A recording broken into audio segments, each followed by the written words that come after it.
Hello and नमस्कार सभी साथियों को। और मैं हूं आपके साथ सुनील। तो जैसे कि हमारी हरियाणा जीके की एक सीरीज चल रही है अभिमन्यु सीरीज, और ये काफ़ी समय के बाद ये जो वीडियो है आज हमारी आने वाली है।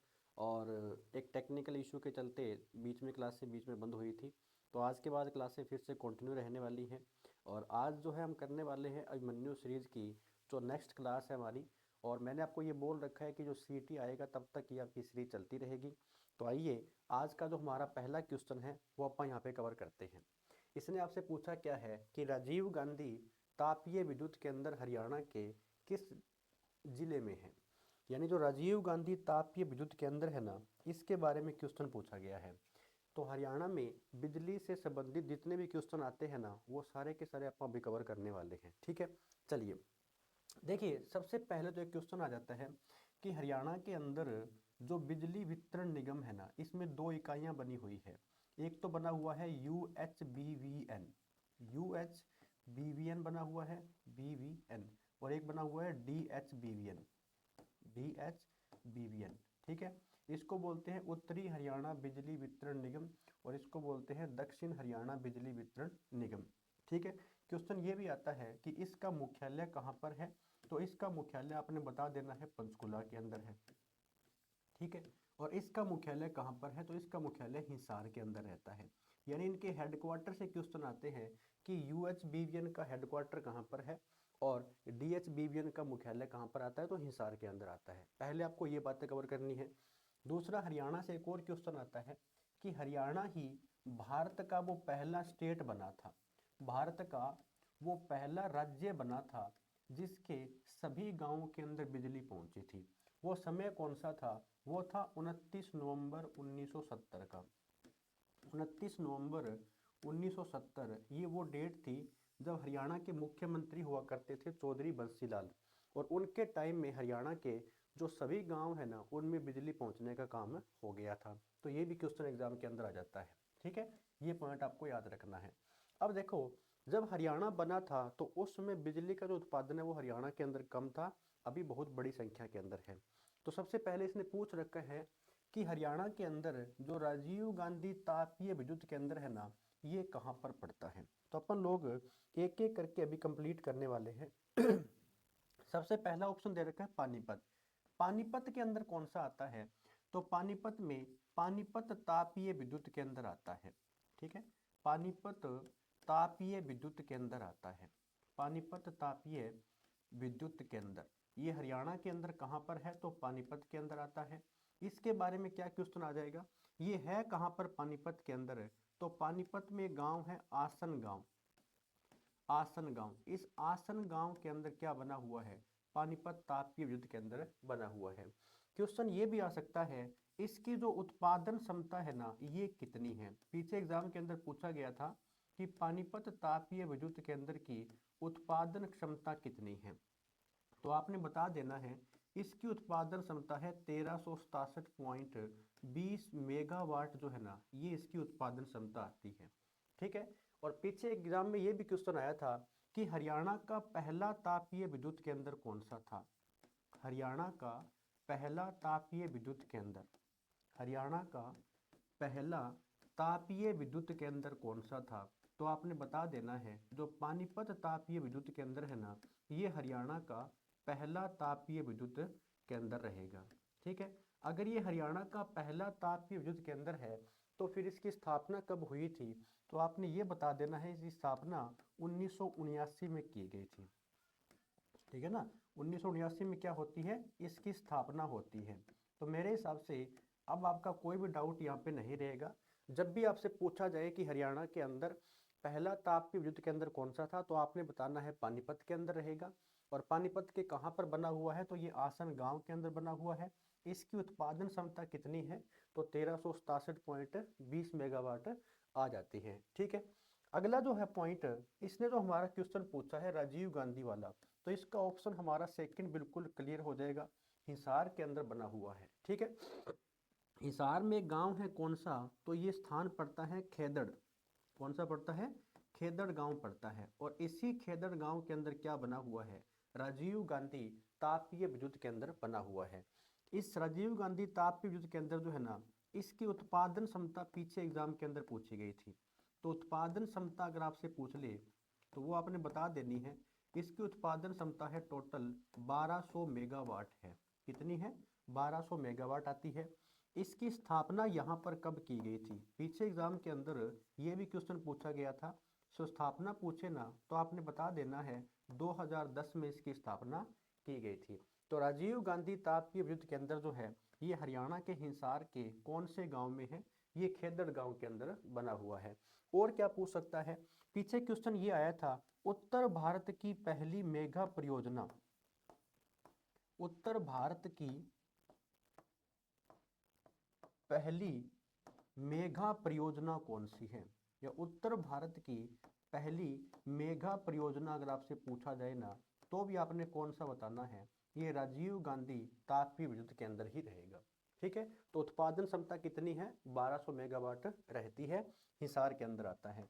नेक्स्ट आपको एक ऑप्शन दे रखा है, कौन सा? यमुनानगर। तो अगर हम बात करें यहाँ पर कौन सा है तो दीन बंधु छोटू राम तापीय विद्युत केंद्र है। यहाँ पर कौन सा है? दीन बंधु छोटू राम, दीन बंधु छोटू राम तापीय विद्युत केंद्र जो है ना ये हरियाणा के कौन से डिस्ट्रिक्ट के अंदर पड़ता है? तो ये आपने बता देना है यमुनानगर के अंदर आता है। यमुनानगर के अंदर है। तो इसकी स्थापना कब की गई थी? इसकी स्थापना 2008 के अंदर की गई थी। जब 2008 में इसकी स्थापना होती है तो इसकी उत्पादन क्षमता भी आपने याद रख लेनी है। ठीक है ना, इसकी जो उत्पादन क्षमता है ये कितनी रहने वाली है? तो ये भी एग्जाम के अंदर क्वेश्चन आता है। तो आपने बता देना है इसकी उत्पादन क्षमता टोटल कितनी आती है? तो वो 600 मेगावाट आती है। कितनी है? 600 मेगावाट जो है ये इसकी उत्पादन क्षमता रहने वाली है। अगर हम बात करें यहाँ पर झज्जर की, तो क्या झज्जर के अंदर भी कोई विद्युत केंद्र बना हुआ है क्या? तो झज्जर के अंदर दो आते हैं। कौन सा आता है? एक तो आता है अरावली सुपर तापीय विद्युत केंद्र। ठीक है ना, अरावली सुपर तापीय विद्युत केंद्र, अरावली सुपर तापीय विद्युत केंद्र ये कहाँ पर बना हुआ है? तो झज्जर के अंदर बना हुआ है। अरावली सुपर तापीय विद्युत केंद्र जो है इसकी उत्पादन क्षमता टोटल कितनी है? तो उत्पादन क्षमता रहती है इसकी 1500 मेगावाट। ठीक है ना, इसकी उत्पादन क्षमता कितनी है? 1500 मेगावाट इसकी उत्पादन क्षमता रहती है। ये बात आपको याद कर लेनी है। और क्या आपको याद रखना है? इसी अरावली सुपर तापीय विद्युत केंद्र को क्या कहा जाता है? इसे इंदिरा गांधी तापीय विद्युत केंद्र भी कहा जाता है। इसको क्या बोलते हैं? इसे इंदिरा गांधी तापीय विद्युत केंद्र भी कहा जाता है। इंदिरा गांधी तापीय विद्युत केंद्र भी इसे कहा जाता है। तो ये भी क्वेश्चन आ सकता है। और इसी झज्जर के अंदर एक और बना हुआ है जिसको आप बोलते हैं कि महात्मा गांधी तापीय विद्युत केंद्र, महात्मा गांधी तापीय विद्युत केंद्र। ये भी कहाँ पर है? ये भी झज्जर के अंदर आता है। तापीय विद्युत केंद्र कहाँ पर है? झज्जर के अंदर आता है। इसकी उत्पादन क्षमता अगर आपसे पूछे ना तो आपने बता देनी है 1320 मेगावाट जो है ना ये इसकी उत्पादन क्षमता रहती है। ठीक है, तो ये भी कहाँ पर है? झज्जर के अंदर आता है। और ये भी कहाँ पर है? झज्जर के अंदर आता है। तो ये क्या थे?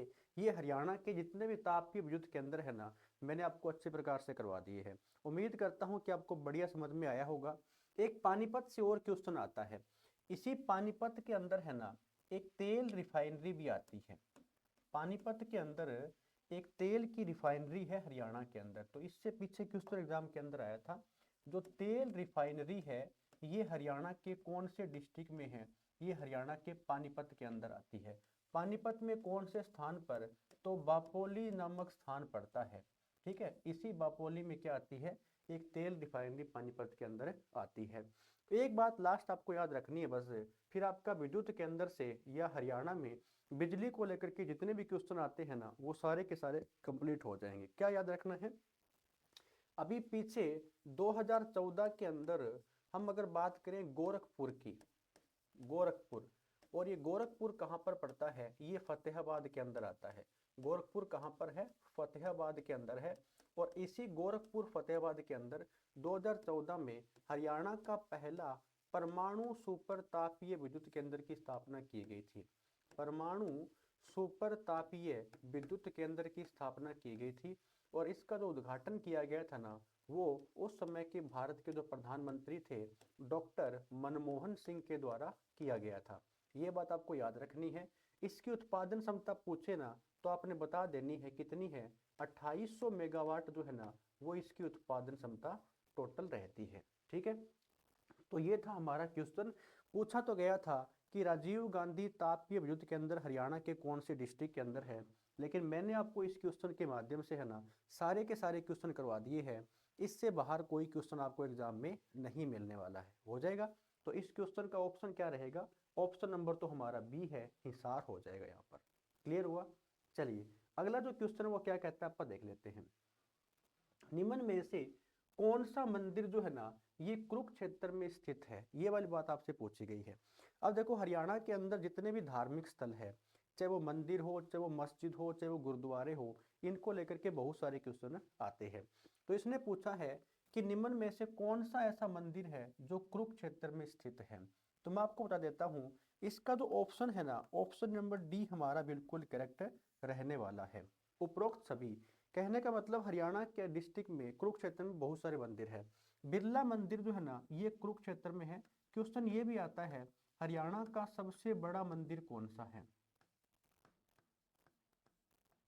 हरियाणा का सबसे बड़ा मंदिर कौन सा है, ये आपने बता देना है। ये है बिरला मंदिर। इसी बिरला मंदिर से और क्या क्वेश्चन बनेगा, बिरला मंदिर की जो दीवारें हैं ना, बिरला मंदिर की जो दीवारें हैं, इन दीवारों पर क्या लिखा गया है, दीवारों के ऊपर जो गीता के 18 अध्याय है, गीता के जो 18 अध्याय है ना, ये इनकी दीवारों के ऊपर लिखे गए हैं।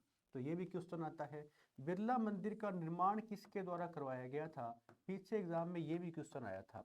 तो बिरला मंदिर का निर्माण करवाया था जुगल किशोर नामक व्यक्ति ने करवाया था। क्या नाम रहेगा, जुगल किशोर।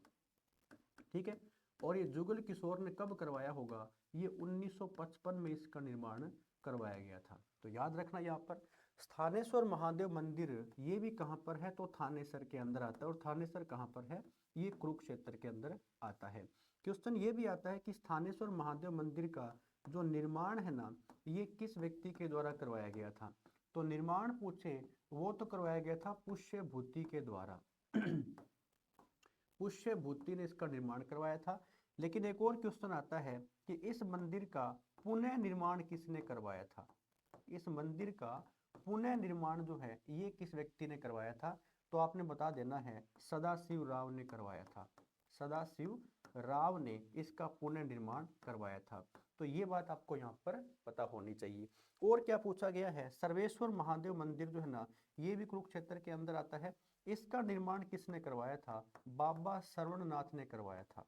बाबा श्रवणनाथ ने कौन से मंदिर का निर्माण करवाया था, सर्वेश्वर महादेव मंदिर का निर्माण करवाया था। तो जो बिरला मंदिर है ये हरियाणा का सबसे बड़ा मंदिर आता है। स्थानेश्वर महादेव मंदिर का निर्माण पूछता है पुष्य भूति ने करवाया था। सर्वेश्वर महादेव मंदिर के निर्माण पूछता है तो बाबा श्रवणनाथ ने करवाया था। उपरोक्त सभी जो है ये इस क्वेश्चन का ऑप्शन हो जाएगा। तो उम्मीद करता हूँ कि बढ़िया आपको समझ में आ रहा होगा, और समझ में आ रहा है तो सेशन को लाइक और शेयर भी कर दिया करो ताकि कुछ और बच्चे जो है वो हमारी क्लासों को देख सकें। निम्न में से कौन सी मस्जिद हरियाणा के पानीपत के अंदर बनी हुई है, यानी मैंने कहा कि गुरुद्वारों से भी क्वेश्चन आते हैं और मस्जिद से भी क्वेश्चन एग्जाम के अंदर आते हैं। इसने पूछा है हरियाणा के पानीपत के अंदर कौन सी मस्जिद बनी हुई है, ये आप कंप्लीट करते हैं इस क्वेश्चन को। पहला ऑप्शन दे रखा है लाट की मस्जिद। अगर हम बात करें कि लाट की मस्जिद कहाँ पर है, तो ये तो हरियाणा के हिसार में बनी हुई है। ठीक है ना, लाट की मस्जिद कहाँ पर आती है, हिसार के अंदर आती है।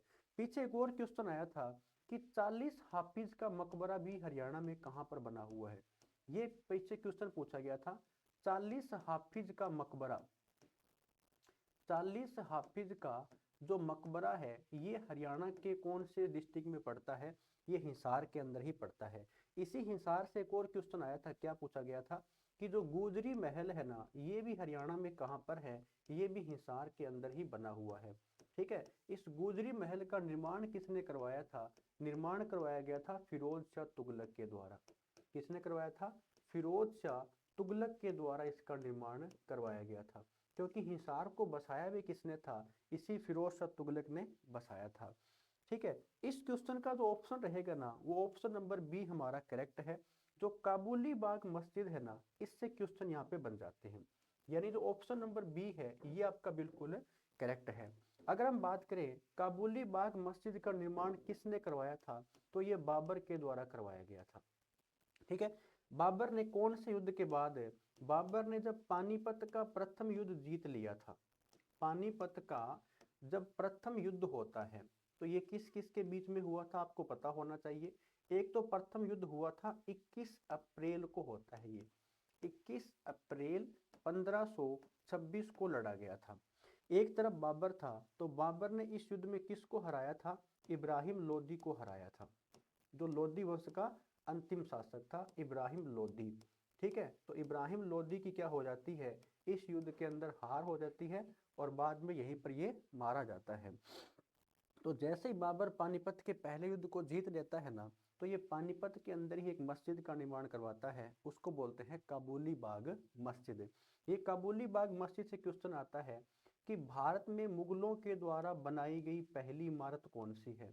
भारत में मुगलों के द्वारा बनाई गई पहली इमारत कौन सी है, मुगलों के द्वारा बनाई गई पहली इमारत कौन सी है, बनाई गई पहली इमारत कौन सी है। तो ये सारे के सारे क्वेश्चन है ना एग्जाम के अंदर आए हुए हैं, तो मैं आपको यहाँ पे करवा रहा हूँ। तो वो कौन सी रहेगी, काबुली बाग मस्जिद ही रहने वाली है। तो कहाँ पर बनी हुई है, ये हरियाणा के पानीपत के अंदर बनी हुई है। शीशे वाली जो मस्जिद है ये कहाँ पर आती है, तो ये रोहतक के अंदर आपकी रहेगी। कहाँ पर है, ये रोहतक में रहती है। ठीक है, लाल मस्जिद जो है ना, ये एक तो बनी हुई है रेवाड़ी के अंदर, लेकिन जो रेवाड़ी के अंदर लाल मस्जिद है ना, वो अकबर के टाइम पीरियड में बनी थी। ठीक है ना, अकबर के समय में लाल मस्जिद का निर्माण कहाँ पर हुआ था, तो वो रेवाड़ी के अंदर हुआ था। और ये पूछ सकता है कि कब हुआ था, ये 1570 ईस्वी के आसपास इसका निर्माण करवाया गया था। एक जो लाल मस्जिद है, इससे क्वेश्चन ये बन जाता है कि लाल मस्जिद कहाँ पर है, तो रेवाड़ी के अंदर भी रहेगी और एक रोहतक के अंदर भी आती है। लेकिन अगर ये पूछ ले कि अकबर के समय की जो मस्जिद है लाल मस्जिद, वो कहाँ पर बनी हुई है, वो रेवाड़ी के अंदर बनी हुई है। ये सारे के सारे क्वेश्चन एग्जाम के अंदर आते हैं। तो पूछा क्या गया था, कौन सी मस्जिद है जो हरियाणा के पानीपत के अंदर बनी हुई है, तो आपने यहाँ से याद रखना है। कुछ क्वेश्चन पानीपत से भी आते हैं। एक तो पानीपत के अंदर 3 युद्ध हो रखे हैं, इसीलिए पानीपत थोड़ा सा फेमस ज़्यादा है हरियाणा के अंदर। ठीक है, पानीपत ही हरियाणा का वो डिस्ट्रिक्ट है जो 2 बार बना था। ठीक है, पानीपत वो डिस्ट्रिक्ट है जो 2 बार बना था। 2 बार बनने का मतलब क्या हुआ, एक बार तो ये बना था 1 नवंबर 1989 को, इस समय 4 डिस्ट्रिक्ट हरियाणा के अंदर बने थे। लेकिन ये दूसरी बार कब बना था, तो ये 1 जनवरी 1992 को बना था, 1 जनवरी 1992 को। तो पानीपत हरियाणा का एकमात्र ऐसा डिस्ट्रिक्ट है जिसको 2 बार बनाया गया था। ठीक है, ये भी याद रखना है। इसी पानीपत से एक और क्वेश्चन आता है कि दरी बनाने का जो केंद्र है ये हरियाणा के किस डिस्ट्रिक्ट में है या किसे कहा जाता है, तो दरी बनाने का जो केंद्र है वो भी हरियाणा का पानीपत रहता है। और क्या क्वेश्चन आ जाता है पानीपत से, बुनकरों का शहर किसे कहा जाता है, ये पानीपत को ही कहा जाता है। बुनकरों का शहर किसको बोलते हैं, पानीपत को बोलते हैं। या फिर एक और क्वेश्चन आता है, हैंडलूम का शहर किसे कहा जाता है, हरियाणा में हैंडलूम का शहर जो है ये किसको बोलते हैं, ये पानीपत को ही कहा जाता है।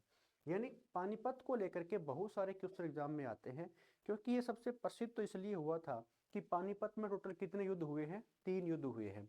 तो ये पानीपत का पहला युद्ध रहेगा। अगर पूछ ले पानीपत का दूसरा युद्ध कब हुआ था, तो यह आपने याद कर लेना है।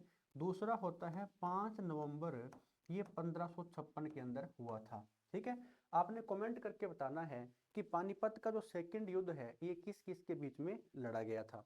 और पानीपत का जो तीसरा युद्ध है ना, इससे भी बहुत सारे क्वेश्चन आते हैं। तीसरा युद्ध कब होता है, तो ये होता है 14 जनवरी 1761 को। ठीक है, तो आपने ये भी कमेंट करके बताना है कि पानीपत का सेकंड युद्ध और पानीपत का तीसरा युद्ध जो है ना, ये किस किस के बीच में लड़ा गया था और यहाँ पर किसकी हार होती है। ये सारे के सारे क्वेश्चन एग्जाम में आते हैं। पानीपत को लेकर के। खास करके पानीपत के तीनों जो युद्ध है ना, ये एग्जाम में बहुत बार यहाँ से पूछा गया है, किस किस के बीच में लड़ा गया था या फिर किसकी हार होती है। ठीक है, ये पॉइंट आपको यहाँ पे याद रखना था। तो इसका ऑप्शन कौन सा हो जाएगा? ऑप्शन नंबर बी है।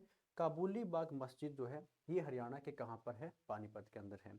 तो अगर आपको सेशन बढ़िया समझ में आ रहा है तो आप इसको लाइक और शेयर भी कर दिया करो, और अगर इस चैनल के ऊपर नए हो तो चैनल को सब्सक्राइब कर लिया करो, ताकि जो भी अगली वीडियो आएगी वो आपको यहाँ पर आपके यहाँ पे मिल सके, और इस सेशन को लाइक भी कर दिया करो। चलिए स्टूडेंट्स, अगला क्वेश्चन क्या कहता है? निम्न में से कौन सा गुरुद्वारा हरियाणा के कैथल में मौजूद है? अब देखो, गुरुद्वारे से बहुत सारे क्वेश्चन हरियाणा के अंदर बनते हैं। इसने पूछा है कि कौन सा ऐसा गुरुद्वारा है जो हरियाणा के कैथल में मौजूद है। देखिए, पहला ऑप्शन दे रखा है गुरुद्वारा नीम साहिब, दूसरा दे रखा है गुरुद्वारा मंजी साहिब, एक दे रखा है गुरुद्वारा लाखन माजरा, और एक है शीशगंज गुरुद्वारा। ठीक है, अब अगर एक एक डिस्कस करते हैं। वैसे देखिए, गुरुद्वारा नीम साहिब और गुरुद्वारा मंजी साहिब, इसके वैसे तो दोनों ऑप्शन भी ठीक है। दोनों के दोनों गुरुद्वारे कहाँ पर है? ये कैथल के अंदर ही बने हुए हैं। ठीक है ना, दोनों के दोनों कहाँ पर है? ये कैथल के अंदर आते हैं। गुरुद्वारा नीम साहिब भी कैथल के अंदर आता है और गुरुद्वारा मंजी साहिब भी कैथल में है। गुरुद्वारा लाखन माजरा जो है ना, ये हरियाणा के कौन से डिस्ट्रिक्ट में है? ये रोहतक के अंदर बना हुआ है। कहाँ पर है? रोहतक के अंदर आता है।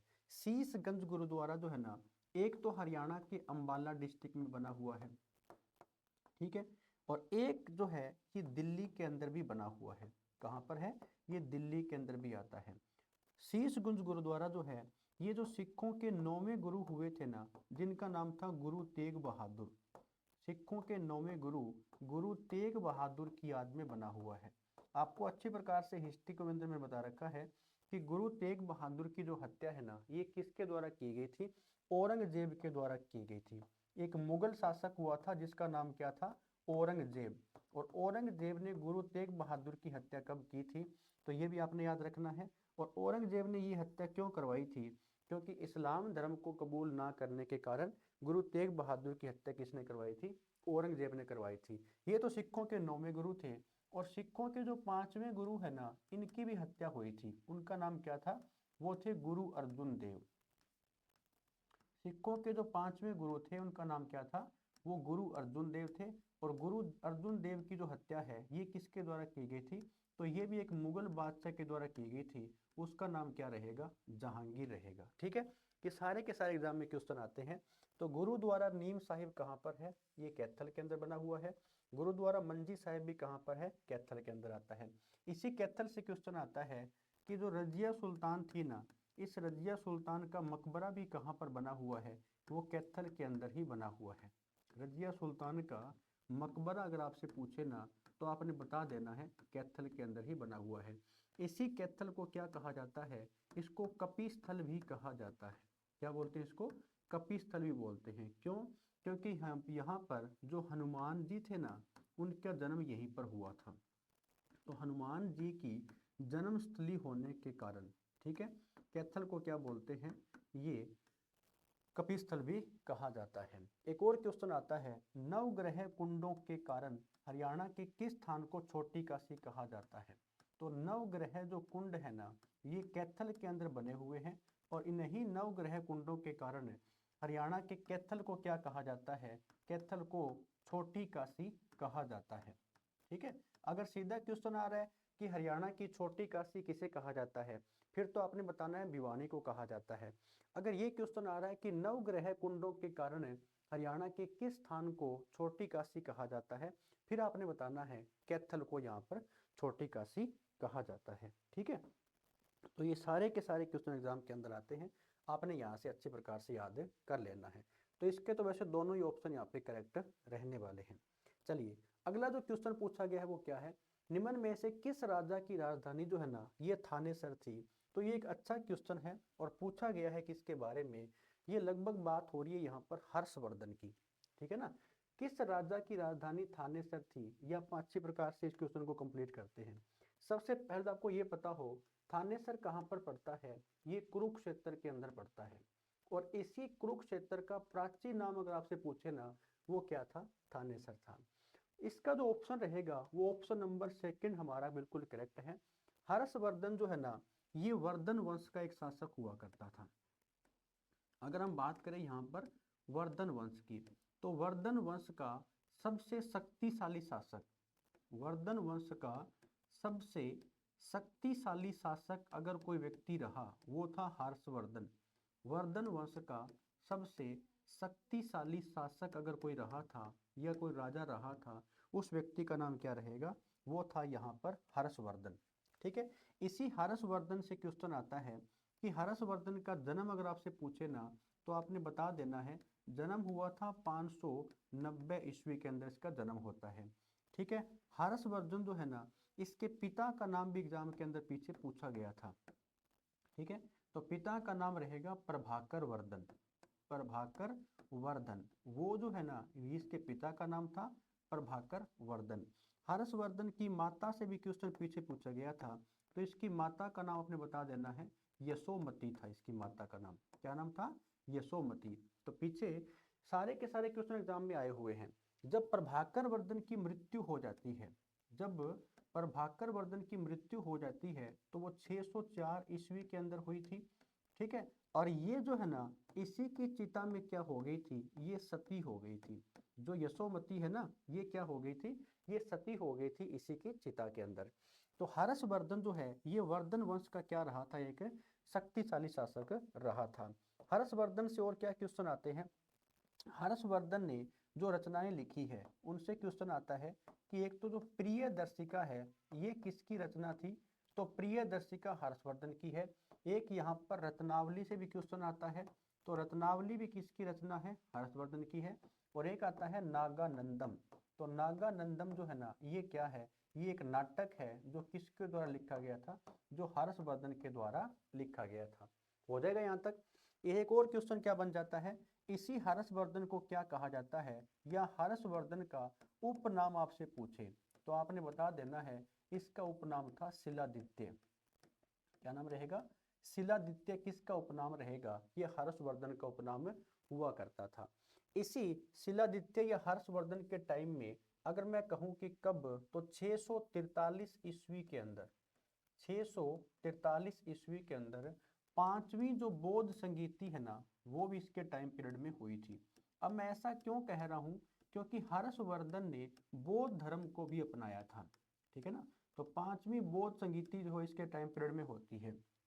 अब यहाँ पर जो ऑप्शन दे रखा है ना, फर्स्ट हेनसोंग, ये हेनसोंग कहाँ का था, तो इसके बारे में आप नोट कर लो। हेनसोंग था एक चीनी यात्री।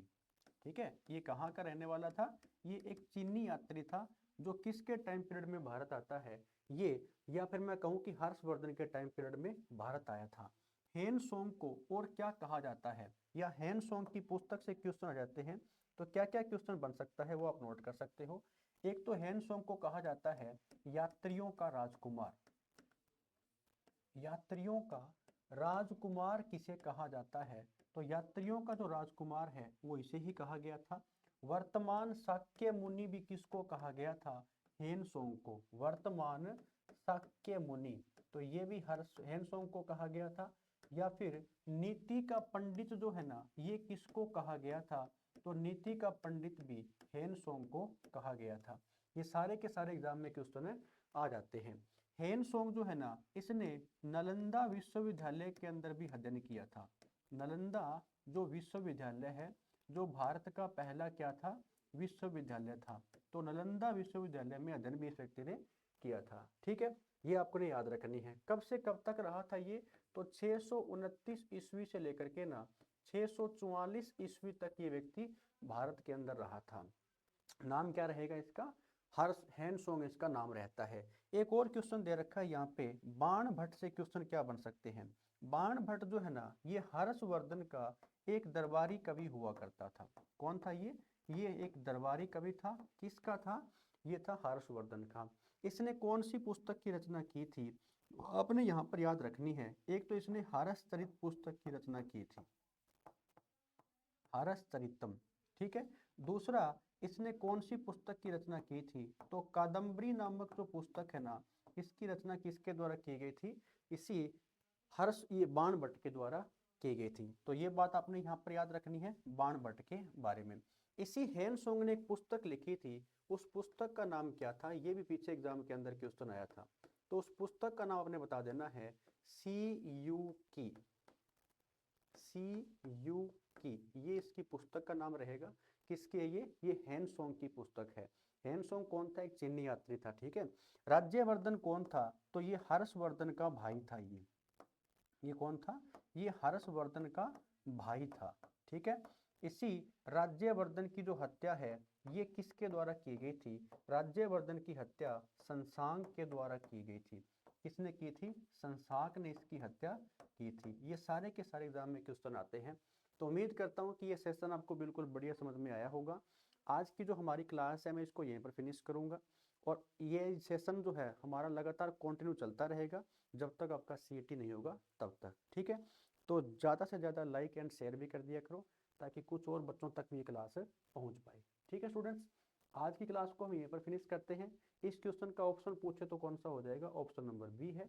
मिलते हैं नेक्स्ट वीडियो के अंदर। जय हिंद।